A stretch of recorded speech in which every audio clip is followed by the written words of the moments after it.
écoutez les amis, on pensait que les Hell in a Cell match c'était terminé, et bien non, ça continue cette semaine à Raw.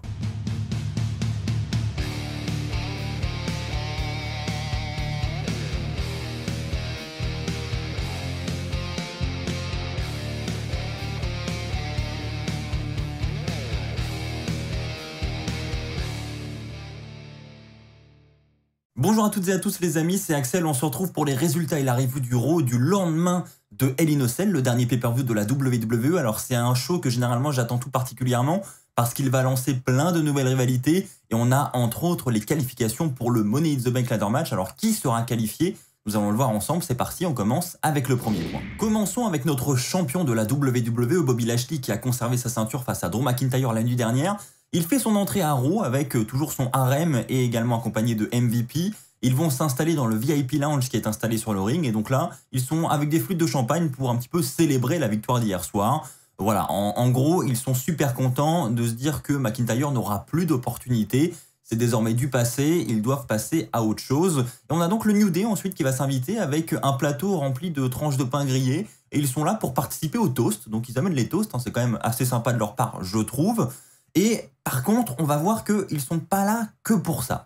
Kofi Kingston, il va quand même clairement montrer ses intentions de challenger Bobby Lashley pour le titre de la WWE. Alors Bobby Lashley va de suite accepter. Il dit écoute, si c'est vraiment ce que tu veux, moi j'accepte ton challenge. Je t'affronte à Money in the Bank le prochain pay-per-view pour le retour des fans. Et par contre, il ajoute une petite clause. Il dit ok, je veux bien t'affronter. Par contre, j'aimerais affronter ce soir le joueur de jeux vidéo là qui est à côté de toi. Donc il se fout littéralement de la gueule de Xavier Woods. Et par contre, il ajoute une stipulation. Il dit je veux que ce match soit dans la cage Hell in a Cell. Et on l'avait vu au début de la soirée, la cage était effectivement toujours suspendue au-dessus du ring. Donc on se doutait bien, si elle n'a pas été démontée, c'est qu'elle allait être utilisée ce soir. On va pas se mentir, ça sent quand même la grosse crise de jalousie entre USA Network et Fox, les deux chaînes de télévision américaines. Il y en a une qui a eu un Hell in a Cell match vendredi dernier. Donc l'autre s'est dit pourquoi pas moi. Et donc je pense que USA Network a fait un petit peu pression auprès de la WWE pour avoir ce Hell in a Cell match, pour évidemment booster un peu les audiences. Donc c'est officiel, dans le main event de la soirée, on aura Xavier Woods contre Bobby Lashley. Le titre ne sera pas en jeu, mais ce sera quand même un match important au vu de la future rivalité du futur match entre Kofi Kingston et Bobby Lashley à Money in the Bank. Nous arrivons donc au main event de la soirée, match entre Xavier Woods et Bobby Lashley. Donc les deux entrent dans la cage, c'est d'ailleurs Bobby Lashley qui va fermer la cage pour envoyer un message à Xavier Woods. Bon, on va pas se mentir, la stipulation était là pour être là. C'était parce que je pense que la chaîne de télé voulait vraiment cette stipulation. Mais en soi, c'était plus un match sans disqualification. C'est vrai que la cage a également empêché les interventions de Kofi Kingston et d'MVP. Mais voilà, c'était pas un grand Hell in a Cell match. Ils ont joué aussi sur le côté historique. Ça fait des années qu'on n'a pas eu de Hell in a Cell match à Raw. Je crois, si je me trompe pas, que le dernier c'était en 98. Donc ça fait très longtemps. Bref, il joue beaucoup là-dessus. Le match a lieu. On a Xavier Woods qui va prendre un peu l'avantage. Ça va franchement être assez équilibré entre les deux. À la fin du match, Xavier Woods va partir pour un beau elbow drop sur Bobby Lashley à travers une table. Ça, c'était un spot assez sympa. Mais Bobby Lashley va revenir dans ce combat. Il va reprendre l'avantage. Spear, suivi de son Hurt Lock. Et là, Xavier Woods n'aura pas d'autre choix que d'abandonner. Et donc, victoire de Bobby Lashley qui bat Xavier Woods. Ce que j'ai trouvé intéressant, c'est l'après-match, qui pour le coup, j'ai trouvé ça assez original, même si c'est quelque chose qu'on a déjà vu. C'était une belle manière de conclure Raw, je trouve, et surtout d'utiliser cette cage. On a Kofi Kingston qui est toujours à l'extérieur, et dès que Bobby Lashley remporte le match, lui, MVP, va s'empresser de rentrer dans la cage, et va s'enfermer avec Bobby Lashley dans la cage. Et donc là, Bobby Lashley, il va en profiter pour continuer à massacrer Xavier Woods. Il va une nouvelle fois appliquer son Hurt Lock sur Xavier Woods, avec Kofi Kingston qui est de l'autre côté de la cage. Et il va vraiment faire un face-à-face avec Kofi Kingston en train de lui dire en gros, tu vois ce qui va t'arriver à Money in the Bank, eh bien c'est ça, là t'es impuissant, tu peux rien faire face à ton pote, c'est exactement ce qui va t'arriver. Donc le message est clair, on a MVP qui a le sourire jusque là. Franchement, c'était une belle manière de conclure Raw. Après les amis, on va pas se mentir, le match face à Kofi Kingston est clairement un match de transition. Il y a très peu de chances de voir Kofi Kingston de nouveau remporter le titre. En tout cas, c'est mon avis, c'est ce que j'en pense. Je pense effectivement que Bobby Lashley va prendre d'autres horizons pour SummerSlam, le plus gros pay-per-view de l'été. Et je pense qu'il aura un beaucoup plus gros match pour SummerSlam. Les amis, parlons maintenant de Eva Marie qui, premièrement, en coulisses, nous révèle le nom de sa coéquipière, qu'on connaît sous le nom de Piper Niven. Elle aura le nom de Doudrop, à Raw, nom complètement différent. Ça n'a pas l'air de trop lui plaire, d'ailleurs, on verra ça sur son visage. Donc, elle a un match juste après en équipe avec elle, justement. Donc, Eva Marie et Doudrop contre Naomi et Asuka, les deux qui remportent ce match seront qualifiés pour le Money in the Bank Ladder Match féminin, donc c'est un gros match. On a Doudrop qui va donc commencer le match, un petit peu forcé par Eva Marie, hein. Et ensuite, lorsque Doudrop aura pris suffisamment l'avantage, Eva Marie va faire un hot tag pour prendre sa place et faire le tomber et s'offrir donc la victoire en n'ayant rien fait. Et donc évidemment, ça ne va pas plaire à Doudrop. Donc quand Eva Marie va voir que le tombé n'est pas suffisant, eh bien elle va vouloir redonner le tag à Doudrop. Mais là, Doudrop, ça fait bizarre hein, d'ailleurs de l'appeler Doudrop, la pauvre. Eh bien Doudrop ne refuse le tag. Elle lui dit bah écoute non, ça se passe pas comme ça. Donc à son tour, hop, elle s'écarte du ring. Elle lui dit bah non, tu te démerdes. Et là, Eva Marie va se retrouver en difficulté suite à un roll-up. Voilà, c'est raw, hein, c'est roll-up. Donc, roll-up pour la victoire de Naomi et de Asuka qui sont donc qualifiés pour le Money in the Bank Ladder Match féminin. Bon, c'est pas trop surprenant et honnêtement, je préfère ça plutôt que Eva Marie dans ce combat. Donc bon, mais c'est quand même surprenant de se dire que Eva Marie est déjà en train de perdre ses premiers combats et que voilà, elle vient d'arriver avec sa coéquipière Doudrop et il y a déjà des petites tensions qui semblent naître entre les deux. Alors qu'elles viennent tout juste de s'allier, c'est quand même assez étonnant. Je sais pas ce qu'ils préparent, mais en attendant, pour l'instant, j'avoue que je suis pas très convaincu. Les amis, parlons maintenant de Charlotte et Rhea Ripley. Vous savez que la fin de match la nuit dernière a été controversée et donc de ce fait, on a Sonya Deville et Adam Pearce qui sont au milieu du ring de Raw cette semaine pour nous faire une annonce. Elle va demander à Rhea Ripley d'arriver. Rhea Ripley arrive et Sonya Deville va lui dire écoute, la manière dont tu as terminé le match, c'est pas une belle manière de le terminer. Voilà, tu as joué sur la disqualification pour conserver ton titre. Franchement, c'est petit, machin. Et Rhea Ripley va leur dire mais écoutez, vous pensez que Charlotte Flair, quand elle est championne, elle ne fait pas exactement la même chose? Là-dessus, elle a pas tort, hein, on va pas se mentir. Mais Charlotte va finir par arriver et Charlotte va dire bah écoute, moi je veux remettre mes mains sur toi, tout ça, je veux qu'on se fight.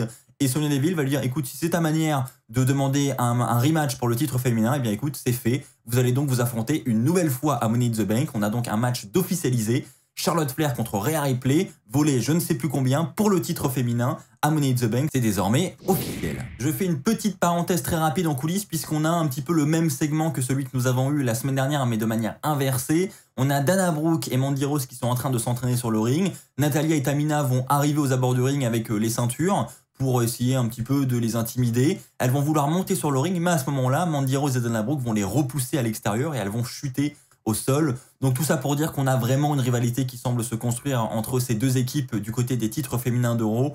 Bon, personnellement, on n'a que des petits segments comme ça en coulisses. Donc pour l'instant, c'est pas oufissime. C'est vrai qu'en ce moment, les titres féminins par équipe se font complètement oublier. Les amis, parlons du premier match de qualification pour Money in the Bank. Match très intéressant hein, puisque c'est Randy Orton qui affronte John Morrison. Donc un beau match déjà sur le papier. On a The Miz qui est aux abords du ring et qui va tout faire évidemment pour perturber Randy Orton durant le match et il va jouer sur le fait qu'il est blessé, lui dit non tu peux pas me frapper, écoute je suis blessé et tout, mais par contre moi j'ai le droit de te distraire. En gros c'est le message du Miz. Donc le Miz va évidemment jouer sur ça et durant le match Riddle va arriver pour défendre Randy Orton pour essayer de l'aider et donc de perturber The Miz pour qu'il arrête de perturber Randy Orton. Et donc à ce moment-là Randy Orton est perturbé par l'arrivée de Riddle parce qu'il lui avait dit de ne pas venir, il lui a dit j'ai pas besoin de toi, reste en coulisses machin. Et Riddle, il se ramène quand même. Donc Randy Orton, ça l'énerve. Donc il est préoccupé par Riddle à l'extérieur. Et donc ça va lui coûter le match. Puisque à ce moment-là, John Morrison va reprendre l'avantage. Il va coucher Randy Orton au sol. Suivi de son Starship Pain pour la victoire. Et John Morrison bat Randy Orton. C'est pas n'importe quelle victoire quand même pour John Morrison. Et là, je dois avouer que, perso, je suis très content de voir John Morrison. Parce que on connaît son talent dans les Money in the Bank. Donc clairement, ça peut être un excellent prétendant pour la mallette. Et si John Morrison venait même à la remporter, ça serait vraiment exceptionnel. En tout cas, ça serait mon souhait au vu des qualifiés du moment. Je miserais beaucoup sur John Morrison. En tout cas, j'aimerais beaucoup que ce soit lui qui remporte le match. Les amis, on enchaîne avec un match très intéressant aussi pour les qualifications de Money in the Bank. Riddle affronte Drew McIntyre. Donc c'est une semaine assez difficile pour Drew McIntyre parce que bon, déjà sa défaite à Hell in a Cell, il doit avoir un petit goût amer au fond de la bouche. Et là, vu ce qui s'est passé à Raw cette semaine, c'est pas beaucoup mieux quoi. Le pauvre, donc il affronte Riddle, le match est franchement assez qualitatif, hein. Moi j'ai passé un bon moment aussi devant ce match. Et durant le match, de la même manière, on a Randy Orton qui va arriver pour observer Riddle. Mais par contre, là, Randy Orton, il va rester sur la scène, il va absolument pas intervenir, donc ça va pas perturber Drew McIntyre plus que ça. Par contre, Drew McIntyre va se faire surprendre à un moment donné dans le match puisque il va prendre Riddle sur ses épaules et à ce moment-là, Riddle va renverser la tendance. Roll-up, vous l'aurez compris, on est toujours à Raw, donc toujours roll-up. Victoire de Riddle sur roll-up sur Drew McIntyre. Le pauvre Drew McIntyre, ça fait quand même 2 soirs de suite où il perd sur des fins de merde comme ça. Le pauvre, la semaine est vraiment difficile, donc Drew McIntyre n'est pas qualifié, mais il pourrait avoir une autre opportunité, j'en parlerai avec vous plus tard dans la vidéo. En attendant, il a quand même perdu une fois de plus à Raw et Riddle s'offre cette victoire. Donc là aussi, c'est pas n'importe quelle victoire de Riddle cette semaine à Raw. Ça fait plaisir et je suis assez content honnêtement que Drew McIntyre soit un peu écarté de ce match. C'est vrai que je préfère voir un Riddle par exemple parce que Drew McIntyre, je l'ai déjà dit, mais il a été trop présent ces derniers temps autour du titre de la WWE et je pense en plus de ça qu'il n'a absolument pas besoin d'une mallette comme celle-ci pour obtenir un match de championnat. Les amis, un autre point, c'est que d'autres catcheurs sont assez énervés de ne pas participer à ces matchs de qualification pour le Money in the Bank Ladder Match. On a Cedric Alexander, on a Jeff Hardy, on a Jinder Mahal. Enfin, voilà, il y en a plusieurs qui sont vraiment déçus de ne pas pouvoir faire partie de ce match. Il y a Sheamus également, le champion des États-Unis, et ils vont tous essayer de défendre leur tête face à Adam Pearce et Sonya Deville pour se vendre et dire je mérite un match de qualification. Et donc on a Sheamus qui dit qu'il est champion des États-Unis, on a Jeff Hardy qui dit que c'est un ancien champion du monde, Jinder Mahal va dire la même chose, Cedric Alexander va dire justement c'est ça le problème, vous faites partie des vieux donc vous n'avez plus besoin de matchs comme ça, place aux jeunes un petit peu. Enfin bref, ils vont tous essayer de se vendre, mais ça ne va pas convaincre Sonya Deville et Adam Pearce. Et à ce moment-là, Jinder Mahal va leur dire écoutez, dernière chose, si jamais il y a l'un des participants qui n'est pas apte à participer au combat, eh bien, sachez que je suis là et que je prendrai bien la place. Donc, en d'autres mots, on voit quand même que Jinder Mahal a des petites intentions et qu'il risque peut-être d'attaquer l'un des membres pour prendre sa place dans le combat. En tout cas, moi, je l'ai pris comme ça. Et comme je vous le disais tout à l'heure, on aura donc peut-être un Drew McIntyre qui aura une autre opportunité pour participer à ce combat puisque ça a été officialisé la semaine prochaine. On aura un match triple menace entre d'un côté Drew McIntyre, Randy Orton et AJ Styles, ça j'en parlerai avec vous plus tard dans la soirée, mais les trois perdants des matchs de qualification de cette semaine s'affronteront dans un match triple menace pour justement essayer d'obtenir le dernier spot disponible pour participer au combat. Les amis, avant de passer au flop de la soirée, je vais parler rapidement de Jason Riker qui nous a fait une petite annonce à Raw cette semaine. Il veut mettre ses mains sur Elias et il ne veut pas que Elias puisse s'enfuir. Et donc on voit Jason Riker se frapper comme ça avec une ceinture en cuir. Et donc, on va ensuite comprendre que Jason Riker veut affronter Elias la semaine prochaine dans un strap match. Donc voilà, je tenais juste à vous informer que la semaine prochaine, on aura Elias contre Jason Riker. Je sais, ça changera rien à votre vie, mais je tenais à vous le dire quand même. Ceci étant dit, les amis, passons au flop de la soirée.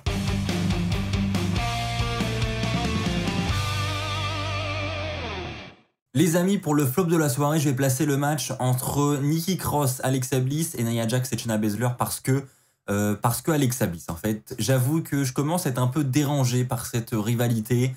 Alexa Bliss était cool aux côtés de Bray Wyatt, pourquoi pas, ça apportait vraiment quelque chose, mais là maintenant en solo avec ce personnage vraiment bizarre, je pense qu'on a un peu fait le tour et là il commence vraiment à me déranger ce personnage.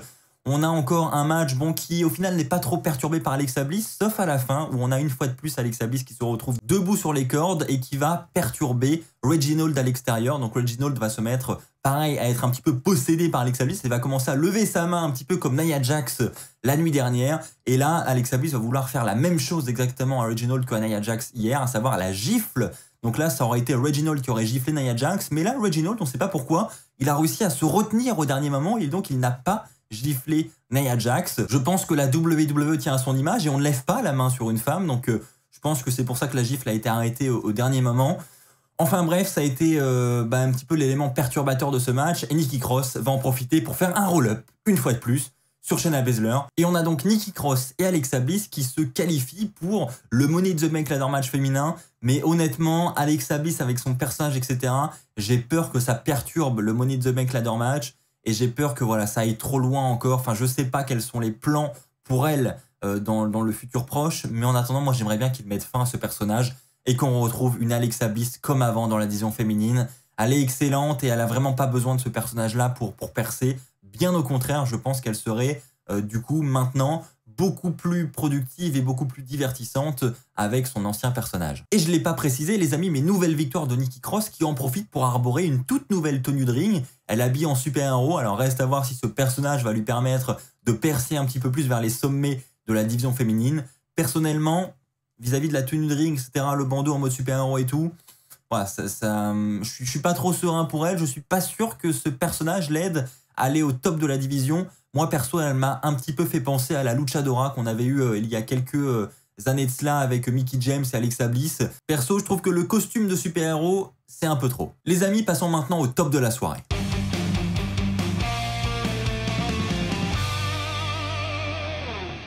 Les amis, j'ai décidé de mettre ce match en top de la soirée parce qu'il m'a surpris sur plusieurs points. AJ Styles contre Ricochet, match pour se qualifier au Money in the Bank ladder match masculin. Donc il m'a surpris pour plusieurs raisons. La première, c'est déjà la qualité de match. Honnêtement, AJ Styles, Ricochet, c'est vrai que sur le papier, c'est un très bon match. Mais ils nous ont offert vraiment de très bons moments et des moments très divertissants cette semaine à Raw. Et en plus de ça, le retour de Ricochet aussi était une surprise pour moi à Raw parce que Ricochet, honnêtement, je l'avais complètement oublié pour être totalement transparent avec vous. C'est vrai que depuis la fin de sa rivalité avec Sheamus, perso, voilà, je savais même plus qu'il était là et j'y pensais plus. Donc, première surprise. Et je dois avouer que quand j'ai vu Ricochet arriver et que AJ Styles, l'un des champions par équipe d'Euro, participait au combat, je me suis dit, bon allez, c'est fait d'avance, AJ Styles qualifié, ok d'accord. Et au final, Ricochet va remporter ce match de manière clean, pas sur un roll-up. On va avoir un phénoménal forearm qui sera contré par Ricochet avec une sorte de code breaker. Et franchement, très propre la fin de match, très très propre. Magnifique victoire de Ricochet. J'étais super content pour lui. Franchement, j'ai passé un très bon moment. C'était pour moi l'un des moments les plus surprenants de Raw cette semaine. C'est rare d'avoir des moments comme ça et donc je tenais à le souligner. Le retour de Ricochet et en plus le retour victorieux, c'était pour moi un très bon point à Raw cette semaine. Voilà les amis, c'est ainsi que s'achève cette review de Raw. J'espère qu'elle vous aura plu. Si c'est le cas, comme d'habitude, n'oubliez pas le pouce bleu, n'oubliez pas également la petite cloche et n'oubliez pas de vous abonner pour ne pas rater les futures vidéos. On se retrouve très très vite. D'ici là, portez-vous bien et n'oubliez pas, soyez toujours très très fiers d'être fan de catch. Allez, bye tout le monde.